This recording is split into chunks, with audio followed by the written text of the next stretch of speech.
So today we have a visit from 7 trainee animal management workers who are doing their traineeship through AMRRIC, which is based in the Northern Territory, and also 4 of their managers are visiting from the Territory. We came to the RSPCA today, it's part of a training trip to Sydney.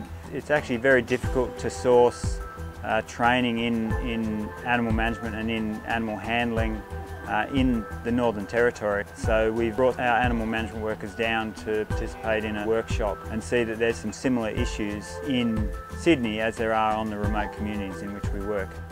What we predominantly did as the behavioural team is to show them the rehabilitation work that we did and discuss how we identify mental illness in animals and how we treat mental illness in animals. What we did today was show them the basics of rehab, and the #1 rule for rehabbing animals is to allow them to choose what they want to do and to get them to enjoy what they're doing. We also worked on getting them used to seeing a leash and liking a leash. So again, we wanted to get them to learn how to choose to put their head through the leash as opposed to kind of the old-fashioned way of forcing them to have their lead on, and often they've had choker chain experiences and they're quite afraid of having leashes on, so it's just allowing them to choose the experience and enjoy it.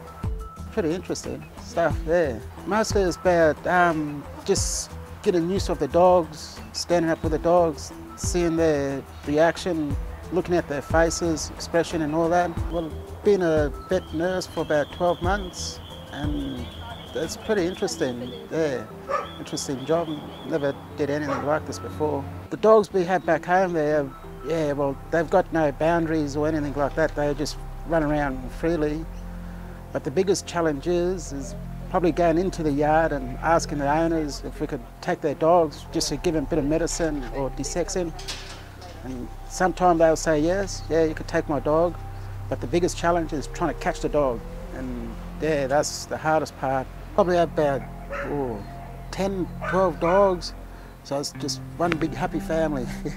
The communities we work in typically have a population of about 500 people, though that can then be 200 dogs. Households will have anything from 1 to 12 dogs. Some places have fences and gates, but most dogs are completely free roaming, and so they can act truer to their instincts. Some places have a greater than a 90% desexing rate, so interestingly we're not struggling with rehoming unwanted dogs.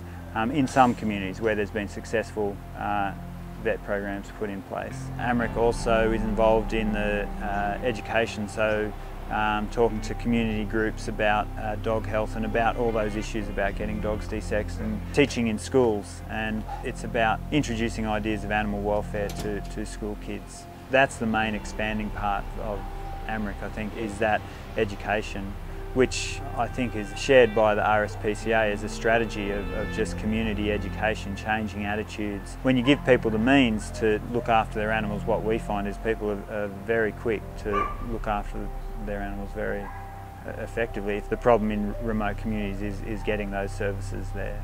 It's been a really fantastic experience for us to have them here, and hopefully the same for them, and that they've got something out of it. So yeah, it's been wonderful.